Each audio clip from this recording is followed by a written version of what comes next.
Navy में entry कैसे होती है प्लीज। जैसे नेवी में 8वीं पास करके भी जाते हैं, कुछ ब्रांच होती हैं जहाँ पे 8वीं पास करके जाते हैं, जैसे स्वीपर्स होते हैं, अलग सर्विस वाले लोग जो होते हैं। जैसे कोई 10th की एंट्री होती है, कोई 12th की एंट्री होती है, कोई डिप्लोमा एंट्री होती है, जवान लेवल पे कह रहा हूँ, ठीक है ना। वैसे ऑफिसर लेवल पे एनडीए की एंट्री होती है, जो 12th पास करके जाते हैं, नेवल डिफेंस अकेडमी में 3 साल ट्रेनिंग करते हैं, फिर वो 1 साल रिस्पेक्टिव नेवल अकेडमी में ट्रेनिंग करते हैं, फिर उनको कमीशन मिलता है। ठीक है। वैसे जो है नेवी की 10+2 एंट्री अलग से भी है, जो सीधा नेवल अकेडमी जाते हैं, वहाँ 4 साल की ट्रेनिंग होती है उनको। तो दोनों पे एनडीए वाले सब वो एक साथ मिल जाते हैं वहाँ पे लोग। कुछ होते हैं कुछ लड़के, जैसे मैं ग्रेजुएट करके, मैंने यूपीएससी के थ्रू गया था, मैंने ग्रेजुएशन के बाद में गया था, एमएससी करके गया था मैं, हालांकि बीएससी भी उसमें जो काम होती है, मैं एमएससी करके गया था। तो कुछ ऐसे एंट्री होती हैं, कुछ टेक्निकल ग्रेजुएट की एंट्री होती है, कुछ जो लड़के यूनिवर्सिटी एंट्री में, जैसे कोई एमएससी करता है, कोई बीटेक करता है, तो उनकी भी एंट्री अलग अलग डिपार्टमेंट में होती है। वैसे तो ऐसी एंट्री हमारी होती है। हमारी नेवी में मेनली 5 ब्रांचें होती हैं। ठीक है। एक तो होती है एग्जीक्यूटिव, मैं इसको रखूंगा, एग्जीक्यूटिव होगी। एक हो गया मेडिकल, तो इंजीनियरिंग, इलेक्ट्रिकल एंड आपका एक हो गया आपका एजुकेशन, ठीक है ना। एजुकेशन क्लियर है, मेडिकल क्लियर है।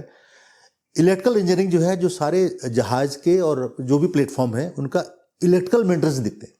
इलेक्ट्रिकल सिस्टम, चाहे वो रडार हो, सोनार हो, कम्युनिकेशन हो, जो भी जहाज में बिजली है, जनरेटर्स हैं, ये सब चीज़ वो देखते हैं। एक होता है मैरीन इंजीनियर, जो शिप के सारे engine, AC plants, fire fighting system, जो पानी के नीचे जो मैरीन सिस्टम देखते हैं, वो सब वो देखते हैं। ठीक है ना। एक ब्रांच होती है एग्जीक्यूटिव, जो कि होता है यूजर मतलब फाइटिंग, जो शिप को कमांड करता है। तो उसमें भी जो है मल्टीपल ब्रांच होती है उसमें भी। जैसे एक हो गया गनरीन मिसाइल हो गया, जो गनरीन मिसाइल वाला हो गया, उसको कैसे इसको यूज करना है। एक होता है अंडर वाटर, जैसे उसको बोलते हैं एंटी सबमरीन वॉरफेयर बोलते हैं। एक होता है फ्लाइंग एविएशन हो गया। एक होता है तुम्हारा कम्युनिकेशन वाला हो गया, जो कम्युनिकेशन जो पूरा सिस्टम देखता है यूजर।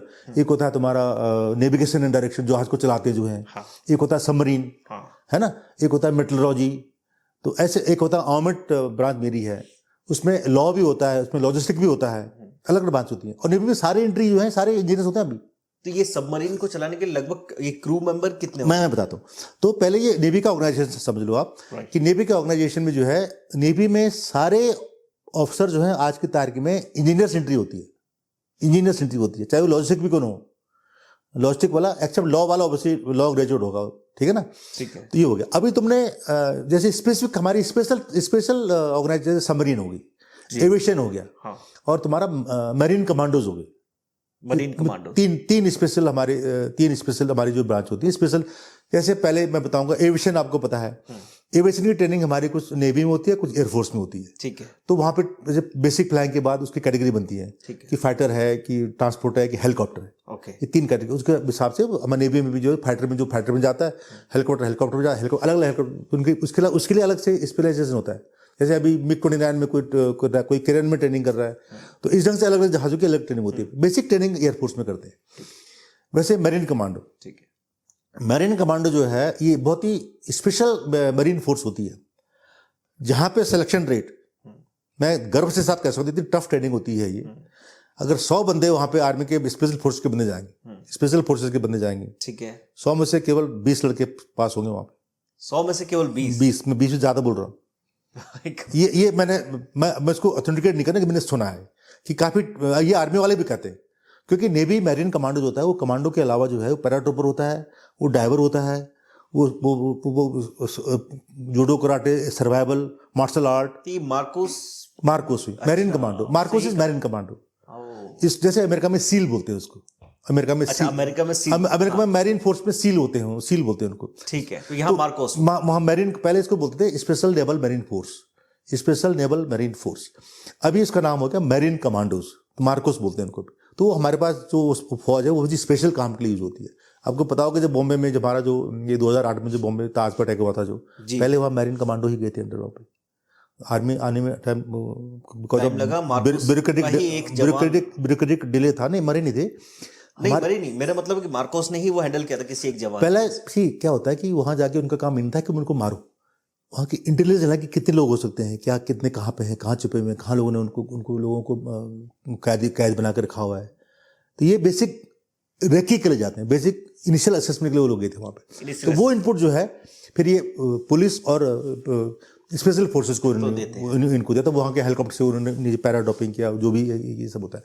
तो बहुत ही स्पेशल फोर्स हमारे बने। अभी भी हमारी फोर्स जो है कश्मीर में भी होती है, हमारे पायलट भी कश्मीर में IAF के साथ में काम करते हैं, तो एक चलता है।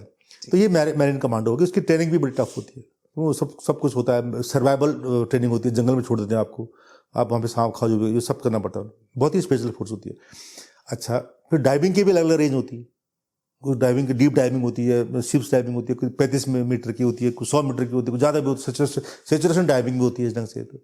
तो ये अब जहाँ तक सबमरीन की बात है जी, सबमरीन भी एक प्लेटफॉर्म है, जैसे जहाज एक प्लेटफॉर्म है, ठीक है। तो हर एक जहाज में जो है, चाहे वो पानी का जहाज हो चाहे वो पनडुब्बी हो, उसमें आपके होंगे एग्जीक्यूटिव ब्रांच के जो फाइटर, जो यूजर हैं, जो कैसी वेपन फायरिंग करेंगे, सनसेट को देखेंगे, ये सब करेंगे। वहाँ पे इलेक्ट्रिकल इंजीनियर भी होंगे, बिजली जो कि सारे सिस्टम को सही रखेंगे। मरीन वाले होंगे जो जहाज के इंजन को ठीक रखेंगे। एक मेडिकल वाला भी उसमें रहेंगे। फिर चार सेटअप पर एजुकेशन का भी बड़े स्टेप पे एजुकेशन वाला बंदा भी रहता है। तो ये ले लो कि हर एक प्लेटफॉर्म में ये जहाज हो चाहे सबमरीन, ये सब रहते हैं। अब जहाज कितना बड़ा है, सबमरीन कितनी बड़ी है, उसके हिसाब से आदमी रहते हैं। जैसे एक सबमरीन हमारे पास स्कॉर्पियन सबमरीन है, जो कि जर्मन SS के सबमरीन थी। अभी हमारे पास 6 सबमरीन हमारे जो अभी इंडिया ने बनाई है, 6 सबमरीन बन गई हैं अभी। अच्छा। 2 और बन रही हैं। ये फ्रांस के साथ हमारा TOT मतलब इंडिया में TOT भी कह सकते हैं, मेक इन इंडिया में भी हो गया। तो 6 पंडित हमारी, इसको बोलते हैं स्कॉर्पियन सबमरीन। स्कॉर्पियन इसका क्लास है। अच्छा। नाम तो बेला, वाक्षीर और इस तरह से करंज, कुरसरा, ये कलवरी ऐसे नाम उनके रहते हैं, क्योंकि हमारे पास 10 सबमरीन थी रशियन, उसका नाम भी पहले बेला से था, फिर कलवरी, कुरसरा, करंज, खंडेरी ऐसे नाम होते हैं। वैसे बेला, बागली, बख्शीर ऐसे नाम होते हैं। वैसे अभी 6 के नाम हो, 6 सबमरीन आ गई नेवी में, 2 और आने वाली है। ये तो हो गया हमारे स्कॉर्पियन, उसमें करीब 40-50 लोग रहते हैं। 40 से 50 लोग। वो सब तीनों डिपार्टमेंट वाले हैं, 4 डिपार्टमेंट वाले, executive, electrical, marine and medical का कम रहेगा, डिपेंडिंग ऑन किस टाइप के। अब जहाज पे अगर मिसाइल भी हैं, टॉर्पेडो भी हैं, माइन भी है। माइन मतलब आर्मी की माइन छोटी छोटी होती है, 5-10 किलो की, हमारी माइन तो 1 टन की होती है। हाँ। 1 टन, हाँ, क्योंकि उसने अंडर वाटर उसको उसी ट्यूब से हम टॉर्पेडो फायर करते हैं, उसी लॉन्चर से हम लोग माइन फायर 2 माइन निकालते हैं उसमें से। तो टॉर्पेडो की लेंथ जो होती है करीब 7.5-8 मीटर होती है, एक अंडरवाटर मिसाइल जो होती है। तो अब उसे 2 माइन डालते हैं उसको। अच्छा, किसी जहाज में से तुम्हारे मिसाइल भी हैं, तो उस ढंग से मैन पावर रहेगा, उसमें से कॉम्प्लीमेंट जांच कर ऐसे रहेगा वहाँ पे जो है। तो ये जो है depending on the platform capability, किस प्लेटफॉर्म की कैपेबिलिटी क्या है, किस चीज़ के लिए प्लेटफॉर्म बना है, ये ऑफेंसिव रोल के लिए है कि डिफेंसिव रोल के लिए बना हुआ है, उसके हिसाब से वहाँ पे मैन पावर का कॉम्प्लीमेंट उसमें डिस्ट्रीब्यूट किया रहता है।